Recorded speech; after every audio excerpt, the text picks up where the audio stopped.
Okay. And we're live. You ready to do this, Clifford? This is like, what, 14 or 15 months in the making? Mm-hmm.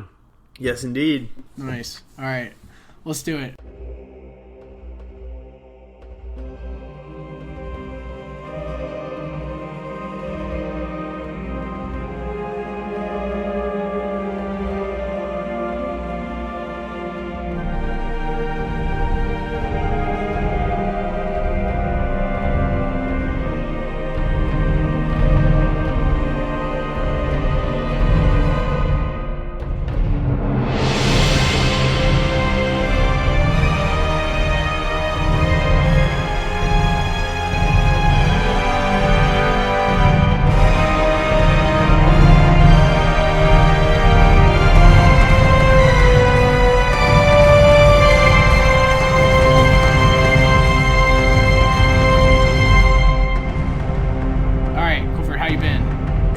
I've been great, Patrick. How about yourself? I've been pretty good.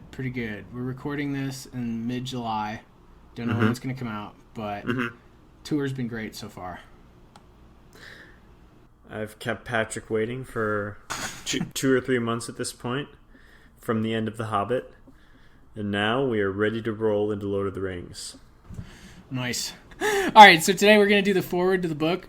And we're using this chance to basically go through Tolkien's thoughts on the book, critiques and praise for Lord of the Rings, and I guess just a broader context for Lord of the Rings, you could say. Yeah, so for the show, I think what we're going to try to do is just keep all the episodes to about an hour, maybe a little bit more. For this one, ideally, it'll be under an hour, but who knows? But there'll be some exceptions to, like, major chapters. I think we just got to go, like, you know, give it the full treatment because they're too important. But yeah, for this one, let's, I think we should just start because we got a lot to cover, so let's just jump in. Sure. Can I pause real quick? Should we give a more formal introduction? Because this is the first episode of Lord of the Rings. So, ideally, we'll have already had an intro episode for ourselves out. Right. I'm Patrick Santino. And I'm Clifford Vickery. Yeah, if you want to get to know us, listen to The Hobbit. 20 hours there already, so this should be enough, I'd say. Certainly. Yeah, we got to jump in on Lord of the Rings here, though, because I gave us a lot to cover. Okay. Start us off. So we're just going to blow through a couple things about the foreword here, mostly on the first of the measly 4 pages of it.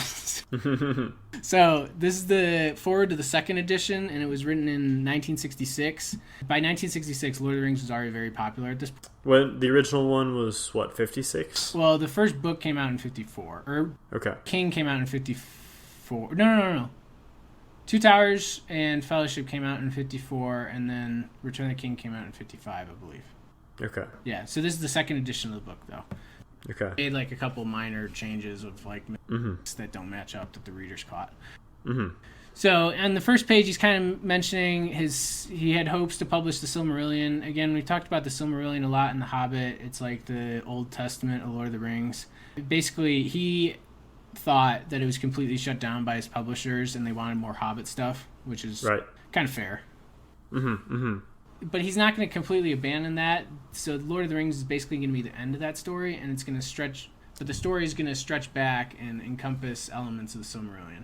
That's part of the reason we've been taking the time to dive into it throughout The Hobbit. Right. And I think we'll see throughout the book, throughout this episode and many others, I don't know if I'll call it a tension, but this relationship between the basic personal narrative that he's got going with the Hobbits, which we got the introduction to in The Hobbit, and this broader, in-depth, super detailed fantasy world that Tolkien has built. And just as Patrick's mentioning, the publishers and the audience and everyone kind of has their different view of these different things. For Tolkien, certainly the world building is a fascinating element, and I think that contributes to the lasting appreciation of the book. But at least at the outset, his publishers assumed that people are in it mostly for the story and for these relatable characters that we were introduced to in The Hobbit. Right. If you read his letters from this time, he's basically saying, like, Well, what else am I supposed to do with Hobbits? I basically used all my favorite themes and motifs in The Hobbit in that book. Like, I went all out for that book. And then I also had the hard time of saying Bilbo basically lived happily ever after. So, right, where am I supposed to go with the sequel? Yeah, he didn't leave himself with a cliffhanger. He, tied the ends up very nicely. So, starting Lord of the Rings was a task in and of itself, because he's got to pull all of these different strands out of nowhere. Right, and so that part I think we'll get into in chapter 1, when he actually, like, that's the real meat of where he starts writing, obviously. And but let's jump to that one quote. The prime motive was the desire of a tale teller to try his hand at a really long story that would hold the attention of readers, amuse them, delight them, and at times maybe excite them or deeply move them. All right, so Clifford just read part of a couple sentences from the foreword there. What do you make of that?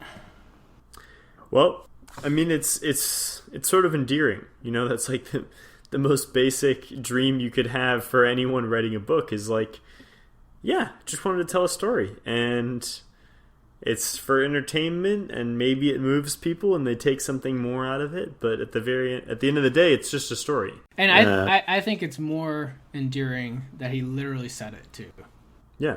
I mean, because everybody probably thinks that or just hopes that, but it's more endearing that he wrote it out. All right, so do we think the prime motive was achieved?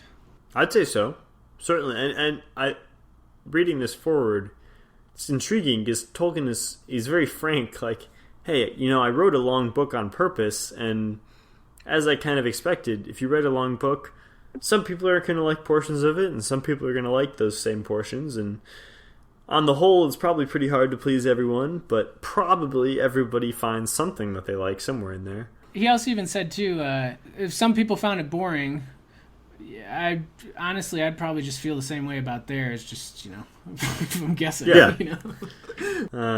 Which is snotty, but also like, yeah, that's fair. Right. He's very frank that, critics are opinionated, and he has his own strange nuances, but simply put, he's just putting a story out into the world that fascinates him and that he hopes other people are interested in as well.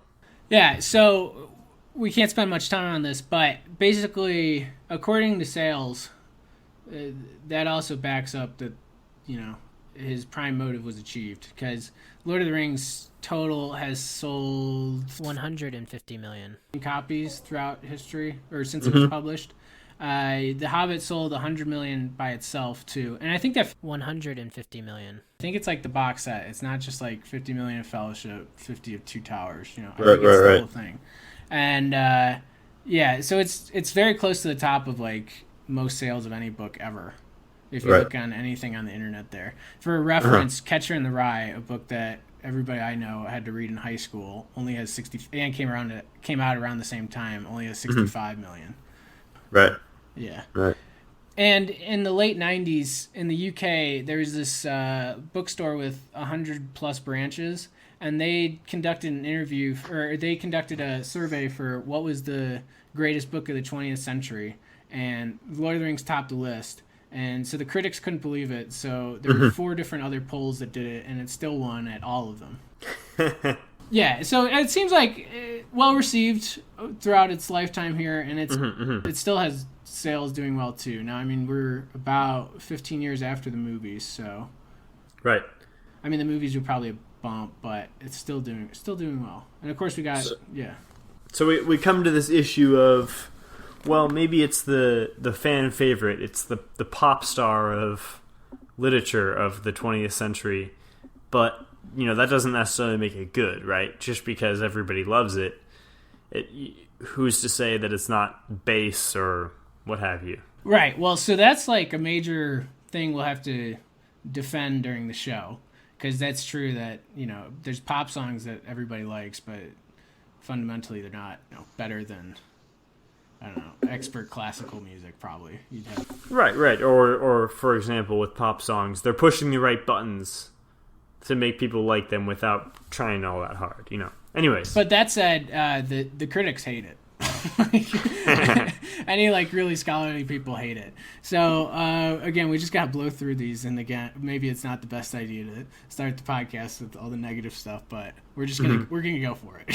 So people were saying Britain had low cultural expectations if Lord of the Rings is their favorite book. Like they said, some even spotted that it was a pretty readable book, but really questioning whether it's the best English lit book of all time or of the century.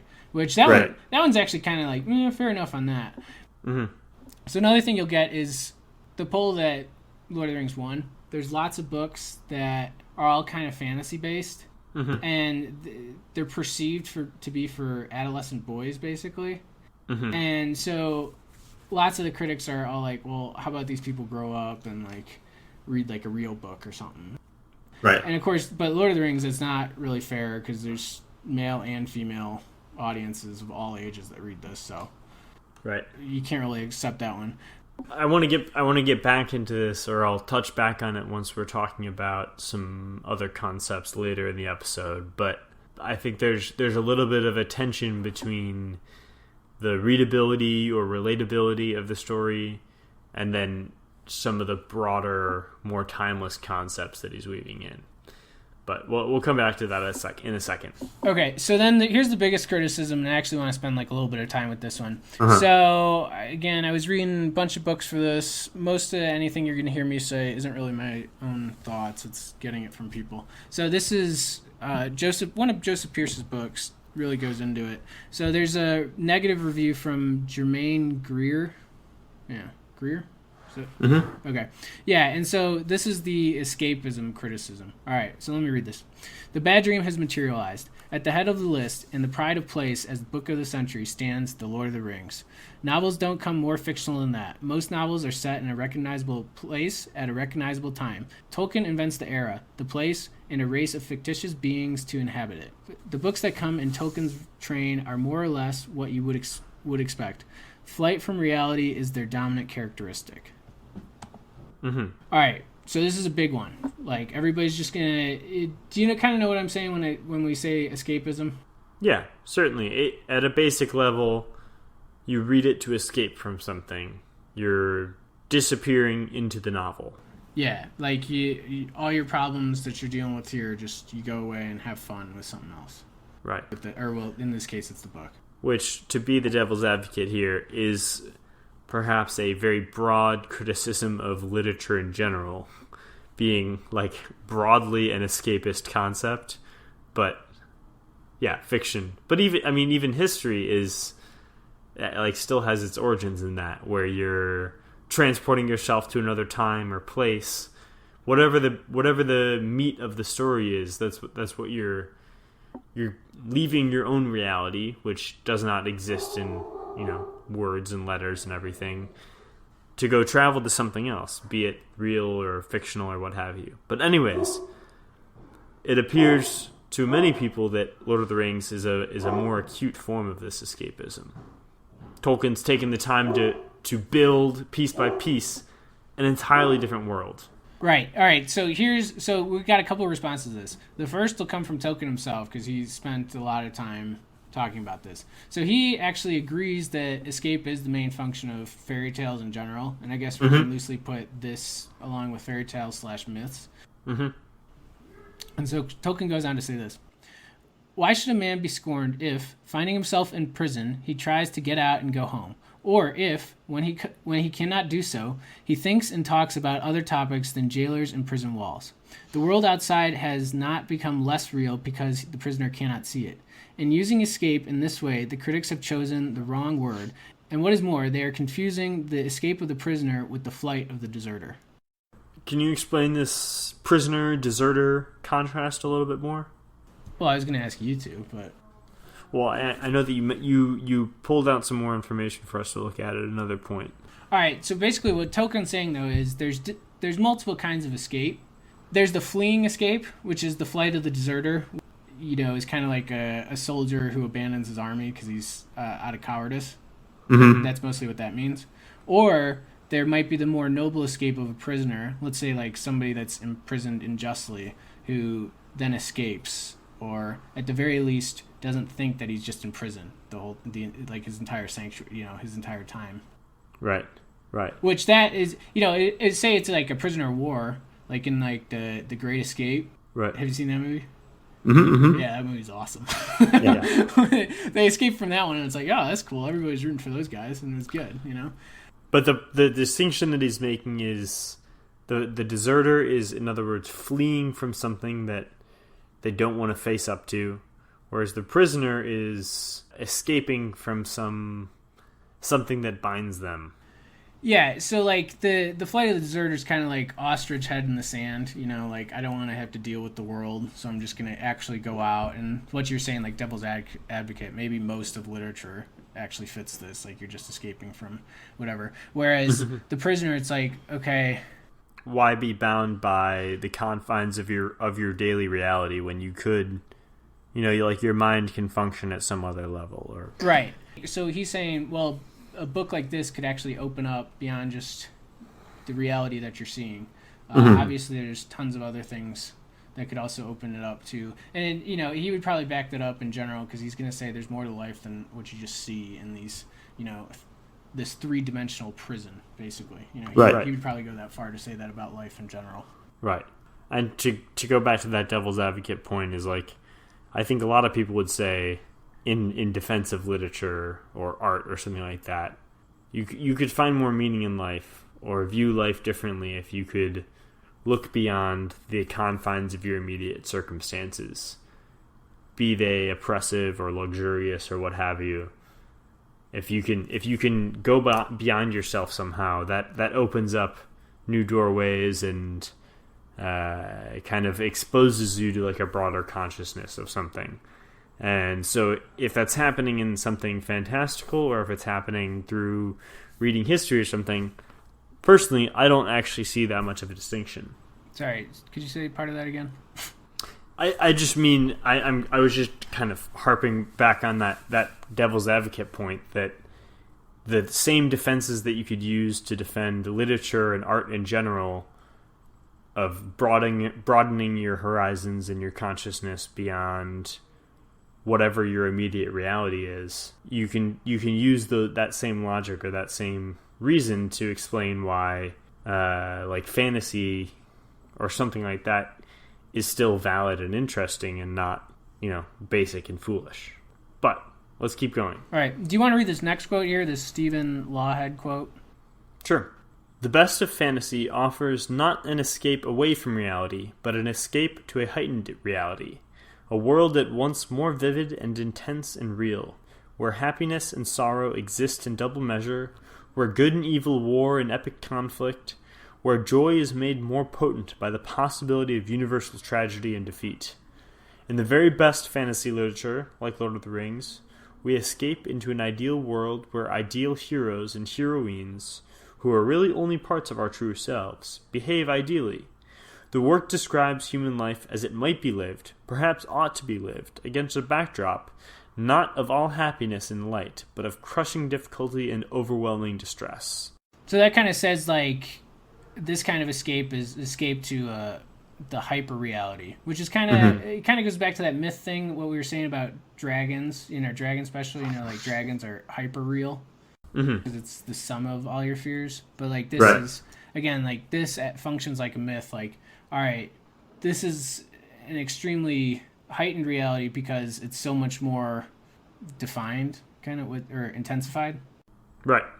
The contrast has been turned up. Yeah. And the image that was different shades of gray has been amped up to strong hues, light and dark. Yeah. And it becomes like a kind of like just a good example for us too.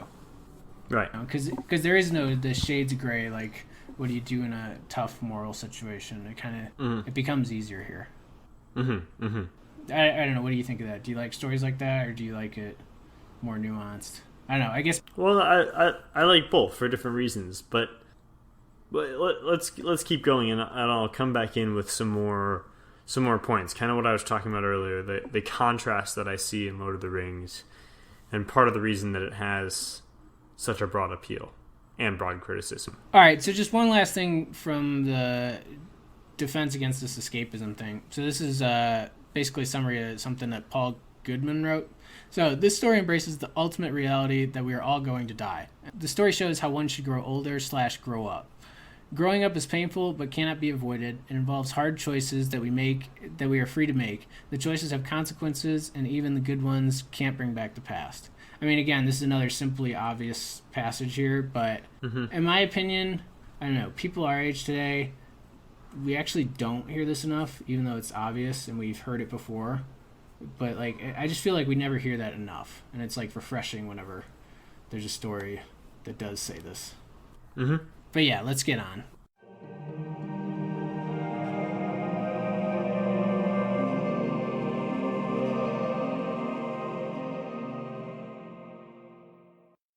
There was one more critique about how they said Tolkien might have been a fascist or something, but I think we'll deal with that at another point. It's not true. All right, let's go to the next major quote of this thing, and this is maybe the most famous quote from this allegory here. You want to read that line?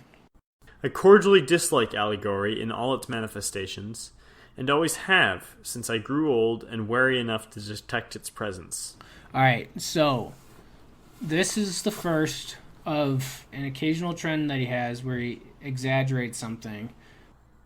So in this case, it's I cordially dislike Allegory in all its manifestations. So in all isn't true. Like there's times where he definitely uses Allegory. He's done this. He'll do the same thing with Shakespeare at some point, and we'll get into it. But like he'll say he doesn't like Shakespeare, but it's like no, you don't dislike him as much as you make it sound. Same with Allegory here. So to back up a little bit, this is a small portion where Tolkien dives into various claims or questions, beliefs that some portion or all of Lord of the Rings is allegorical to what's going on in the modern world, the modern reality, at the time that he's writing this and at the time readers are reading it. Number one thing being World War II. And so in response to that, he's talking about allegory versus applicability, which he makes a strong distinction on. Well, we haven't gotten to the applicability thing. Let's get World War II out of the way here first. Okay. So that's probably he kept getting this all over the time, or over and over again. Like everybody's like, oh, that kind of sounds like World War II. Like this really bad army in Mordor. They kind of sound like the Soviets or maybe the Nazis or something. And he's just like, all right, guys. And the ring sounds like an atomic bomb. And he just goes, guys, I'm sick of this. We can't keep.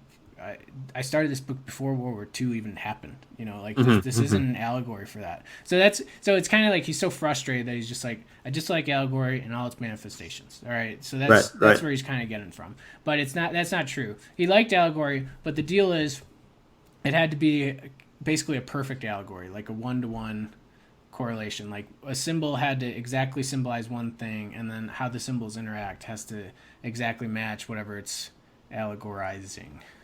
He wanted it to be literal. Yeah, it has to be extremely literal allegory. All right, so then there's this other quote here. I'll just read this part. I much prefer history, true or feigned, with its varied applicability to the thought and experience of readers. I think many confuse applicability with allegory, but one resides in the freedom of the reader, and the other in the purposed domination of the author. Did it really say purpose, or did I just spell it right or wrong word? Whatever. Okay, what do you think of that part? This is where it confused me a little bit at first, and upon thinking about it a little bit more, I feel like he's just taken a strong stance and said, I don't like allegory, but I do prefer applicability, which other people might call a different type of allegory. I mean, I wouldn't say, no, because when he says allegory, he means literal 1-to-1 stuff. Like it has. Understood. Whereas applicability, it just kind of reminds you of stuff, or stuff in your life reminds you of Lord of the Rings, even. Certainly. Certainly. Basically, some of the stuff I was reading in Tom Shippey's books, they said myth and applicability are timeless, whereas allegory and legend are time constrained. Then again, there can be kind of crossover with that. But the example he's kind of given is there's. Like remember the master of Lake Town, the greedy guy who, stole all the gold from the city and then power. And Bard basically took over leadership because he abandoned the people. Right. Yeah. So, I mean, it's like characters like that, they're in every age, and so that's kind of the applicability. Like, you can see the Master of Lake Town and greedy people that you know. We could also call applicability relatability, maybe. Yeah, that'd be fair. That'd be a good idea. Yeah. And so it wasn't an allegory for World War II, but there's references to World War II that are applicable to Lord of the Rings. And as I see them, I'll try to call them. But, the other thing is, too, like, sometimes those don't really enhance the story, Like, right. we can call those out, but it's like... And, maybe he didn't even intend it either, but... Yeah, I guess I just meant to say that what he's calling an allegory, or what he's calling applicable, namely any parallels to World War II, which are non-specific, maybe this broad, like, darkness spreading over the world, or dark force trying to extend its tentacles, and this maybe improbable alliance by the good guys fighting them off, something like that, is like, you could say broad, like it's allegorically similar, or has like a broad parallel to the feeling of a world war, where it seems like there's darkness spreading in the world, and then the good guys band together to fight it off by different means. And the specifics of it obviously fall apart.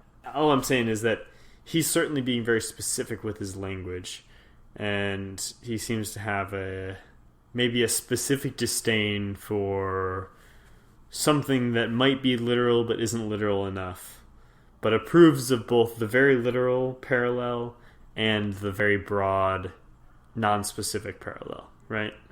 Right. And, sometimes it's big, like what you're saying, like, it has the feeling of a world war, but then sometimes it's just a small reference to details of, like, historical events that happened, say, in World War II, I guess. The other good example that I was seeing, so remember the movies came out 2001 to 2003. Mm-hmm. So as the movies came out, there's a big wave of scholarly books that came out, like, with the books, or I'm not really scholarly, but a wave of supplementary books came out that you could read with Lord of the Rings, probably riding on like the wave of, as the movies sparked, then interest in books peaked again. So the other thing that was going on at that time was 9/11. So that was kind of like a big change in our world, or the American world, right, as a whole. Right. And so lots of the books make reference to that, like, because in Lord of the Rings you start to see pretty quickly, like, all right, this world's going to be kind of in upheaval at this point. This is like a crucial time in the world, and so that's a very relatable moment to 9/11 for us. Like, everything changed then. We didn't feel as at peace after that, right? Or I don't know, kind of since. Another, just to do a couple more examples with this applicability, another thing that I see is every time I drive through the mountains in Colorado, I pass this one place. On the side of the mountain, there's like this really ugly looking mining operation, kind of. I don't know what it is. I mean, I'm not saying it doesn't need to be done or whatnot, but yeah. And every time I look at it, I'm just like, that kind of looks pretty ugly. It kind of looks like Mordor, I guess that's a slight spoiler, but Mordor's not a happy place, and so there's real world things that remind me of Lord of the Rings stuff, not just Lord of the Rings stuff that reminds you of the real world. All right, to get another obscure example, but one that actually kind of fits with something that we've already read, let's go back to the Gondolin special that we did. So again, we have a 3-part special on that, I think. Go back and listen to it if you haven't. I think this is coming out of the third one, which is the best part of it. Did you see the pictures for it too? The drawings? Yeah. Morgan did a great job. Yeah. Well, those ones, she used her computer for it. Yeah, anyways. One thing that goes on today is everybody kind of worries about, like, Big Brother, like, is the government watching us or something, or are they trying to, like, control us in some way? Everybody kind of has a fear of that at this point, right? Yeah. All right, so that kind of reminds me of, in our Gondolin special, remember Meglin? He was the guy that betrayed everybody. Right. He was the sulking son. Well, it's nephew. Right. He was the sulking nephew, and then he leaves the city, gets captured by Melko, the most evil guy ever, and basically the main bad guy of Lord of the Rings was the right-hand man to this guy, so that's how bad this guy was. And so he basically says, all right, I'm going to send you back to Gondolin, but he doesn't send him back without casting a spell of bottomless dread on him, and to where he constantly feels like Melko's like watching and making following his every move to make sure that he executes the plan to betray the city. And again, that kind of gives like the Big Brother vibe, and so that actually kind of leads us into our next topic and my favorite quote of everything that I read. And so pay really close attention to this one, because it's just like, this also crushes any ideas of World War II allegory, because it's more so, he more so called World War II with this quote. So let me read it. This is my favorite thing, so pay attention. All right, ready? And when I say pay attention, I'm not talking to you directly, Clifford. I'm talking to the audience. I understand. Okay, all right. So, as a literary creation, Melko is more a winter symbol. Oh, yeah. And remember, Gondolin, when was it written? Oh, I don't remember. In his hospital bed, right after he got out of the trench, like 1960 and stuff. Okay. So here we go. As a literary creation, Melko is more than a winter symbol or an abstraction of destructiveness and greed. He appeared in 1916 with remarkable timing. With his dreams of world domination, his spies, his vast armies, his industrial slaves, and his spell of bottomless dread, he anticipated the totalitarianism that lay just around the corner. Within a year, the Russian Revolution had established the first totalitarian dictatorship, its aim being to crush this individual will in the service of the economy and Bolshevik power. Lenin became a template for Hitler, Stalin, and Mao, and other political monsters of the 20th century. But all that totalitarian dictators did was to take the logical extreme, the dehumanization already seen in heavy industry, and to exploit the break with the past that the Great War had introduced. In its capacity to warn about such extremes, fantastic fiction has the edge over what is called realism. Realism has the knee-jerk tendency to avoid extremes as implausible, but fantasy actively embraces them. It magnifies and clarifies the human condition. It can even keep pace with the calamitous imaginings of would-be dictators. Doubtless Tolkien had no intention of making political predictions, but his work nevertheless foreshadowed things to come. A spiritual kinship exists between the unhappy Meglin and Winston Smith downing Victory Gin under the eyes of Big Brother. So that last thing was a reference to 1984 with the Big Brother. Right. All right, so that kind of brings us into basically relating Tolkien kind of in the broader context of the 20th century. So Tom Shippey makes this point, basically he has a whole book about this, and because he has two major books, and his second one is J.R.R. Tolkien, Author of the Century. And so when I originally bought it, I thought it was just going to be a biography, and that was going to be kind of a catchy attention grabber title, But no, he goes all out. He's like, no, Tolkien's the representative of the 20th century. And so basically what this guy's saying is the dominant literary mode of the 20th century has been the fantastic. So fantasy's included in that, but he means fantastic in general. So fantasy's included, fairy tales, horror stories, science fiction. Non-real. Right, and anything that's just out there. Right. Diverging from reality. Mm-hmm. He said the most powerful speakers of the 20th century felt they needed to use the fantastic metaphoric mode. So some people are going to say Lord of the Rings is difficult to read because you're swamped in the history of this world and the writing style sounds so ancient and it's hard to get used to. Right. Fair enough. That's why we're here to help. So that's all true. And it's also, this is funny too, if you actually think about this, even if you even forget the context of what I'm saying this in, it's kind of funny. Was there ever can you think of a book more written more without any commercial considerations than Lord of the Rings? He purely did this for kind of his own enjoyment, because it does get hard to read and you do get swamped with names at some point, Right.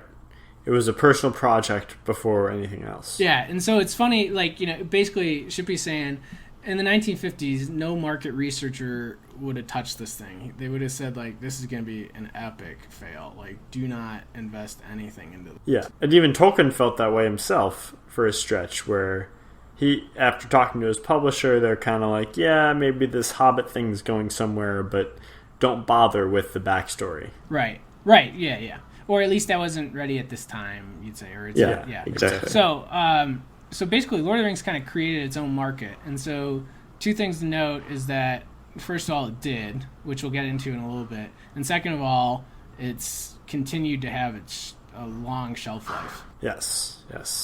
Now, one of the interesting things about it is, people kind of think like, oh, in hundreds of years, are people going to think like Lord of the Rings really happened or something, or like, is it going to be, I don't know, what are they going to think of it? But Shippey's making the case to anybody that's highly literate. They're going to read this and they're going to say, this is definitely a work of the 20th century, which is kind of interesting because I don't think I would have naturally thought that. Based on the critiques you had read earlier. Not so much based on that. So he's saying, basically, if you compare it to a couple other authors that we're going to mention here, he's basically saying like this book represents the time of the 20th century. So we're talking like the World Wars, which basically those were just massive horrible experiences for the world. Basically, the levels of evil in that and destruction reached like all-time high levels, like unbelievably unprecedented levels. And so Tolkien, along with a bunch of other authors, and so ones we'll probably see in this that we'll probably reference throughout the show are George Orwell, William Golding, and Kurt Vonnegut. And so for folks who have not read those authors, for reference, the most famous works of each probably being 1984 for George Orwell, Lord of the Flies for William Golding. Lord of the Flies for Golding, and then Slaughterhouse 5 for Vonnegut. Along with a whole bunch of others. You're right. And so Tolkien was in World War I on the Somme, which is possibly the worst battle of the whole war. Orwell was in the Spanish Civil War.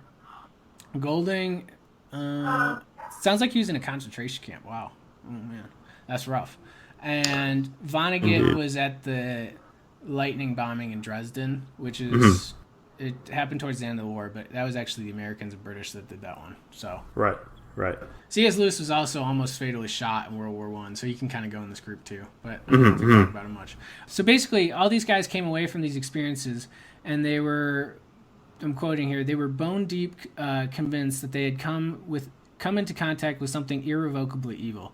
They also felt that the explanations for which they were given by the official organs of their culture were hopelessly inadequate, out of date, at best irrelevant,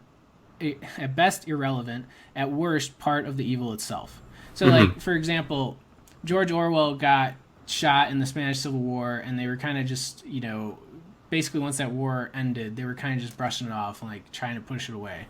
And Vonnegut, he was in Dresden, and the Americans and British kind of almost denied that they even did it because it was like it was a tactical bombing, but it was like very brutal and like way too much. Yes, and that's a specifically tricky one because it's very different from saying, oh my God, there was all this bombing during the war, but there was still good versus evil. And Vonnegut was saying, well, hold on, the supposed good guys just destroyed a city in the most awful way possible. Yeah, and it was... Which, yet another example for all these guys that realism and the regular ways you talk about reality have failed to describe what they've witnessed. Right, and so basically that's what they're all writing about when they write these most famous works, is they're all trying to cope with that. And the results are very different, partly because they have extremely different backgrounds and views, like completely different worldviews. So... I mean, throughout the show, we'll try to get into some of them. But anyways, Shippey makes the contention that even out of these, he's going to just go for it and say Tolkien's the author of the century out of them. And so which is a very ambitious claim, obviously. And so we're basically going to say it comes down to three concepts. The first is democratic. It's popular, which we already talked about. It's very popular, still has been, always will be. All right, probably. Okay. Second is... fantasy is now like a major commercial market. All right, so fantasy, there was fantasy writing before Tolkien, but you can basically safely say it would not have been as popular afterwards if he hadn't been around. Because now every single bookstore has a fantasy section, every single one, right? Right, of course. Of course. And basically any fantasy author, especially even good ones today, they'll all point to Tolkien as like their spiritual godfather in writing Right. books. You know, like Right. everybody's read Lord of the Rings. It's the benchmark. You know, and in my opinion, nothing tops it even. Well, and to tie it back to some of what we talked about in a few of the Hobbit episodes, though, it's very clear that he's pulling a lot of references from older mythology and all sorts of narrative traditions, particularly from Northern Europe.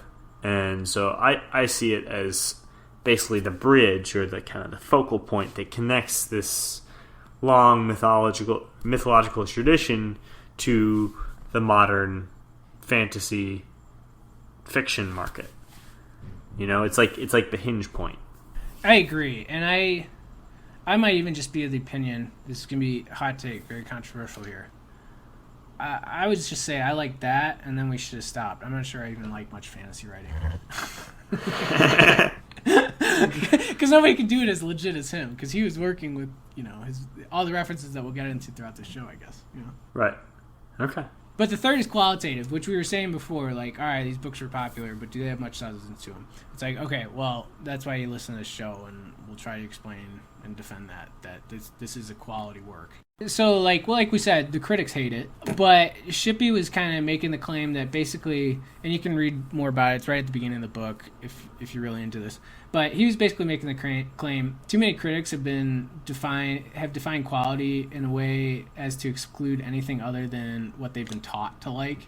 You know, so basically, like, they've been trained up throughout, like, their literary life to like a certain thing, and so then, you know, Lord of the Rings kind of breaks that, even if it has, like, a lasting impact on you. And so they just don't get it. Like, they've, you know, kind of alienated themselves to getting it.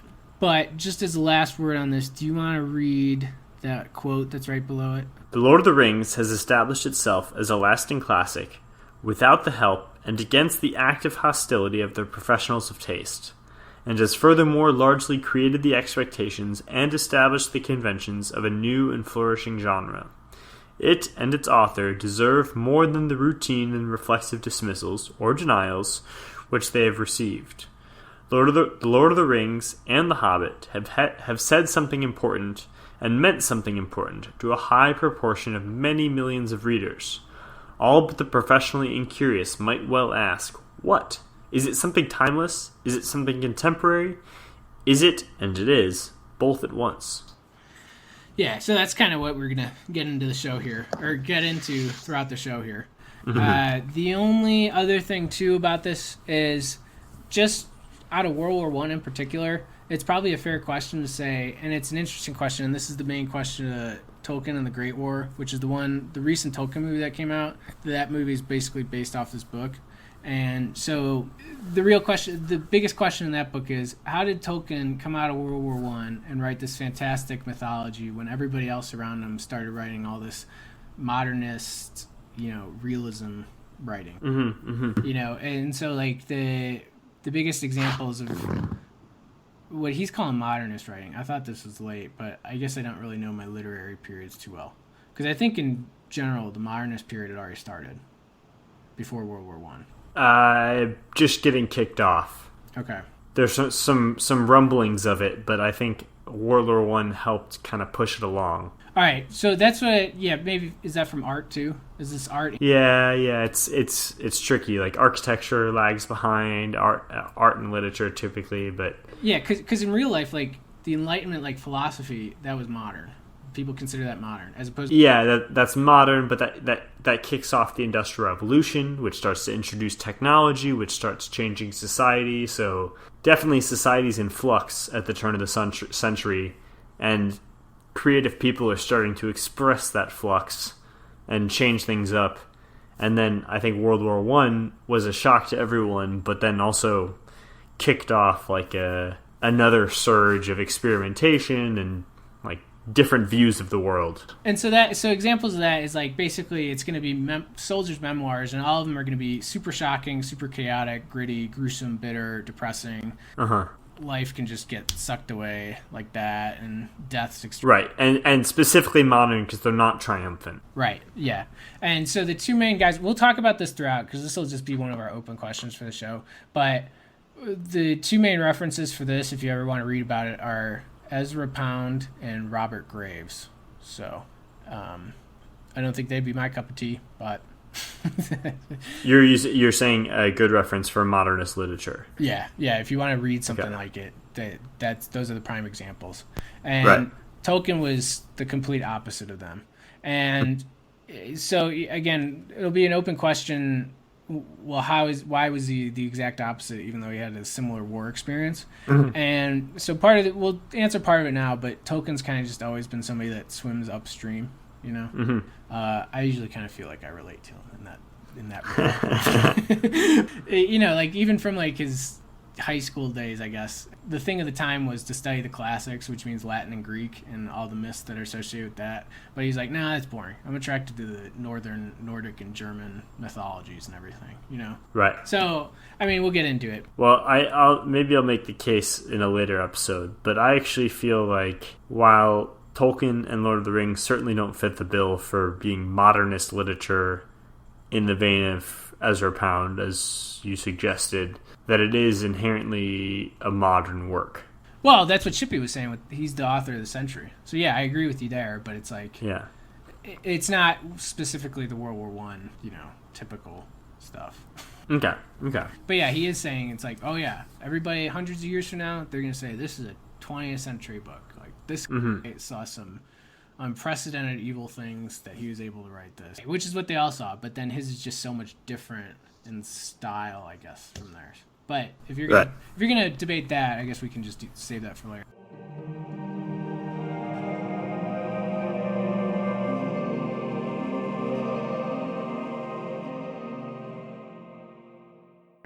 All right, so I think we're kind of good on time, but let's just finish this thing up. Just a couple things about his life.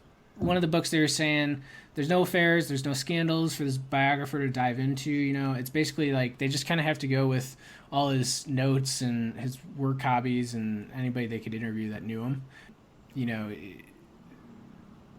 Which there's actually a lot there. There's like a ton of stuff for notes there. Like it fills 15 plus volumes of unpublished stuff just about Middle Earth. So let's see. Yeah. And so then the other thing about like diving into life too, I mean, Tolkien's life experiences matter. You know, Tolkien couldn't write Lord of the Flies. Tolkien couldn't write Lord of the Flies, and William Golding couldn't write Lord of the Rings. You know, so I mean, obviously, life experiences matter. So we have to remember that. But at the same time, Tolkien and C.S. Lewis both hated when like a biographer would kind of just become like, you know, put on his psychologist or pipe, you know, use his psychologist pipe and try to analyze analyze their lives based on like events and how that affected their writing. So it's like we shouldn't go too far into that or maybe at all in their opinion, but you know, so we'll try to respect that as we go. But the biggest influences on him are going to be obviously the war experience. Then the next one's his Oxford life. So basically like the academic life, like living in Oxford, and which kind of just includes like his whole like rural countryside lifestyle. Not that he was always in the country really. He was actually in suburbs a lot or like dirty cities. Right. But there's that, and then like all the myths that he would have learned, you know, and that obviously heavily influenced him, you know. And I mean, that's something we'll talk about throughout the show. But I think it's important, it might be important to mention here, from everything I've read, this is my guess. We'd have to talk to an expert to see if this is true.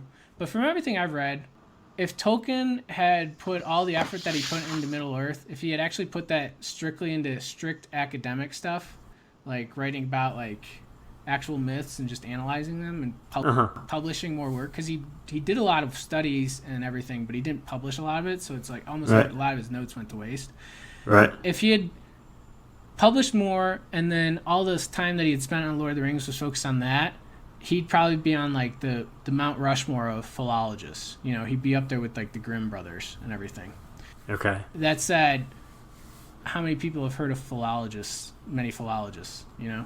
So, so it's like he would have had an impact on a limited academic audience, but because he pursued this, he actually brought this out to... He had a much greater reach with Lord of the Rings and its success, basically. So that's kind of important to remember. And, you know, how the myths influenced him, that'll be something that we heavily get into throughout this whole show. So just stay tuned, I guess, for that. Certainly. All right, last thing we're gonna briefly mention, because we're in a hurry, is his religion, which is Catholicism. So Tolkien's on record as saying this is a fundamentally Catholic work. Bold statement for a book where you're not going to find any sort of organized religion whatsoever. Right.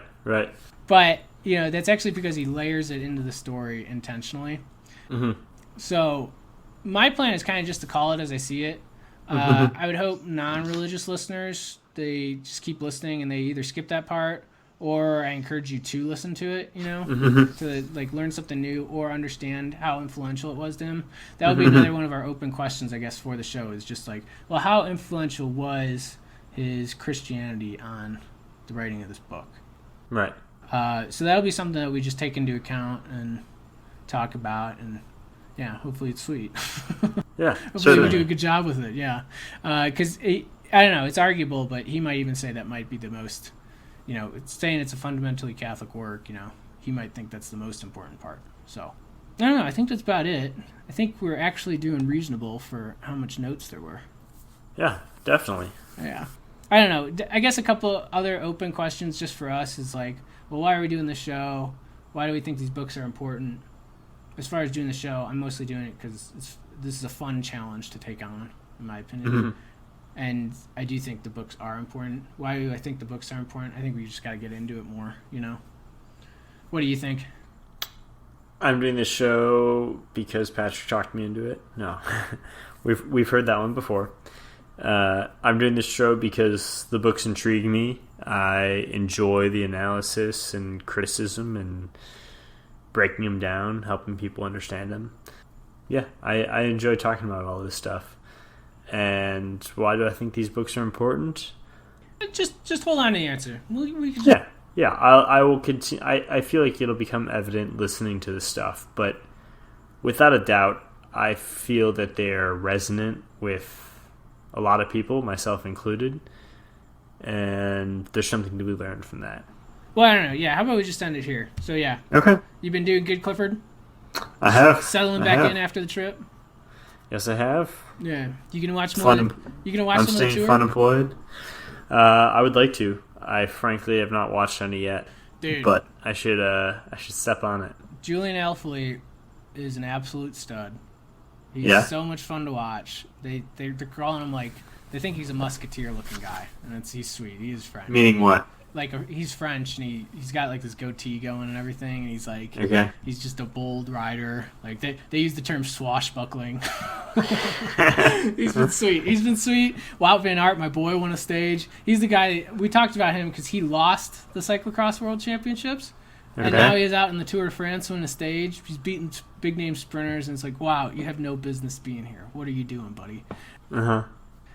Peter Scon's always fun. He's there. And so now the race is heating up because we're in the Pyrenees now. So we'll see what happens. Cool. All right. Why don't we leave it there? Obviously, next episode's the prologue. We'll try to keep that regular episode. Then we just start the regular chapters. Our first big chapter is going to be chapter 2. Let's say that. Because that's an important one. We're going to go as long as we need on that one. Yes. All right. Cool. Then why don't we leave it there? Oh, wait. Shh. We have to read a review. This is from Lewis R67. So, buddy, email us, and we'll get you a beer koozie. All right. Versatile and 5 stars. Obviously, that's the important part here. Versatile and comprehensive Tolkien discussion. Kind of funny, too. This podcast is an excellent way to interface with Tolkien's works.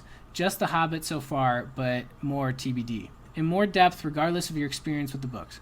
The banter between Clifford, the resident expert who gives nods to the Silmarillion and Tolkien's background, and Patrick, reading the works as an inquisitive first-timer, asking crucial questions that the listener certainly shares. From Patrick's Cliff's notes, even to Clifford's relating Hobbit events to real-world cycling races, the discussion and analysis is wholesome and strong. 5 out of 5. Nice. They got us backwards there, but that's okay. Yeah. All right. I'm glad that I'm the expert. Yeah. All right. Well, cool. So yeah, I think we should be good to end it there. Thanks, y'all. This book is like lightning from a clear sky, as sharply different, as unpredictable in our age as Songs of Innocence were in theirs. To say that in it, heroic romance, gorgeous, eloquent, and unashamed, has suddenly returned at a period almost pathological in its anti-romanticism is inadequate. To us, who live in that odd period, the return, and the sheer relief of it, is doubtless the important thing. But in the history of romance itself, a history which stretches back to the Odyssey and beyond, it makes not a return, but an advance or revolution, the conquest of new territory. C.S. Lewis. The Lord of the Rings is a work of unique power, scope, and imagination. Tolkien's language is rich and elusive, his vocabulary extensive and varied. His descriptive writing is wonderful. His invocation of such invaluable virtues as loyalty, service, comradeship, and idealism is inspiring. Above all, he creates a universe of myth, magic, and archetype that resonates in the deepest recesses of the memory and the imagination. Jeffrey Richards. Tolkien did not simply lecture us, like Ruskin and Chesterton, about the dangers of the modern world.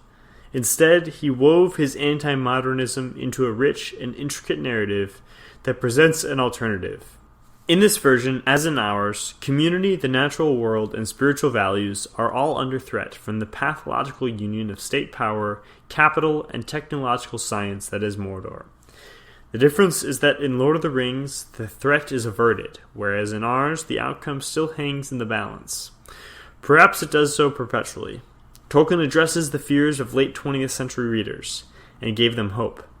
Far from being escapist or reactionary, The Lord of the Rings addresses the greatest struggle of this century and beyond. And Greer, a critic, unlike the common reader, has completely missed it.